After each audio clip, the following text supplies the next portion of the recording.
അപ്പൊ ഈ റോമാലേഖനം 7:5 പറയുന്ന ഒരു കാര്യമുണ്ട്. നാം ജഡത്തിലായിരുന്നപ്പോൾ, ഇത് നിങ്ങൾ വളരെ ശ്രദ്ധയോടെ കേൾക്കണം, നാം ജഡത്തിലായിരുന്നപ്പോൾ, ഞാനിത് സ്നാനമേറ്റവരെ പറ്റിയാണ് ഈ സംസാരിക്കുന്നത്, സ്നാനമേറ്റവർക്ക് വേണ്ടിയിട്ടാണ് ഈ സംസാരിക്കുന്നത്. സ്നാനം എന്താണെന്നൊക്കെ ഞാൻ വേറെ വീഡിയോസ് ഇടും, അത് വളരെ വ്യക്തമാക്കി നിങ്ങളോട് സംസാരിക്കും. നാം ജഡത്തിലായിരുന്നപ്പോൾ 7:5 ന്യായപ്രമാണത്താൽ ഉളവായ പാപരാഗങ്ങൾ മരണത്തിന് ഫലം കായ്ക്കത്തക്കവണ്ണം നമ്മുടെ അവയവങ്ങളിൽ വ്യാപരിച്ചു പോന്നു. നോക്കുക, ഇവിടെ പൗലോസ് പറയുന്നൊരു കാര്യമുണ്ട്, നാം ജഡത്തിലായിരുന്നപ്പോൾ. അപ്പോൾ നാം ജഡത്തിലായിരുന്നപ്പോൾ എന്ന് ഈ റോമയിൽ സഭയിലൂടെ ഇവരോട് സംസാരിക്കുമ്പോൾ അവർ എവിടെ അല്ല, ജഡത്തിലല്ല. ഇപ്പൊ നമ്മൾ ഡൽഹിയിലിരിക്കുന്ന ഒരു വ്യക്തി തന്റെ കൂട്ടുകാരോട് പറയാണ്, ഞാൻ കൊച്ചിയിലായിരുന്നപ്പോൾ എന്ന് വെച്ചാൽ താനിപ്പോൾ കൊച്ചിയിലാണോ? അല്ല, ഞാനിപ്പോൾ ഡൽഹിയിലാണ്. അല്ലെങ്കിൽ ദുബായിൽ തന്റെ സ്നേഹിതന്മാരോട് സംസാരിക്കുന്ന ഒരു മലയാളി പറയണടാ, ഞാൻ നാട്ടിലായിരുന്നപ്പോൾ എന്ന് വെച്ചാൽ ഇപ്പോൾ താൻ എവിടെയാണ്? നാട്ടിലല്ല എന്നാണ് സാരം.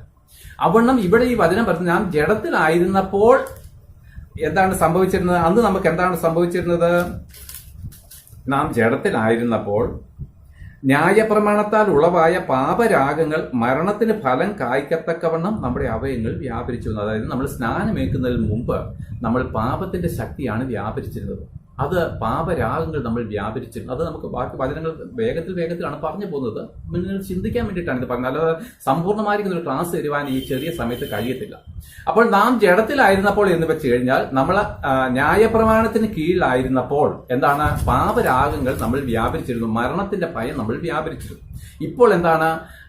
നമ്മൾ ജഡത്തിലല്ല, നമ്മൾ ആത്മാവിലാണെന്ന് റോമാലേഖനം വ്യക്തമാക്കുന്നത്. അനേക ദൈവസഭകളും എല്ലായ്പ്പോഴും പ്രസംഗിക്കുന്നത് നാം ജഡത്തിലാണെന്ന് പ്രസംഗിക്കുമ്പോൾ അത് അങ്ങേയറ്റം യേശുക്രിസ്തുവിന്റെ ക്രൂശിനെ അവർ നിഷേധിക്കുകയാണ്.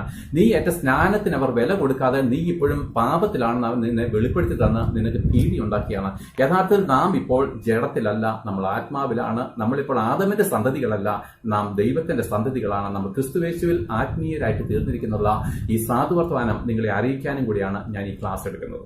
എന്നിട്ട് 6-ാം വാക്യം പറയാണ്, ഇപ്പോഴോ നമ്മെ പിടിച്ചടക്കിയിരുന്ന ന്യായപ്രമാണം സംബന്ധിച്ച് മരിച്ചിരിക്കെ കൊണ്ട് അക്ഷരത്തിന്റെ പഴക്കത്തിലല്ല ആത്മാവിന്റെ പുതുക്കത്തിൽ തന്നെ സേവിക്കേണ്ടതിന് നാം ന്യായപ്രമാണത്തിൽ നിന്ന് ഒഴിവുള്ളവരായിരിക്കുന്നു.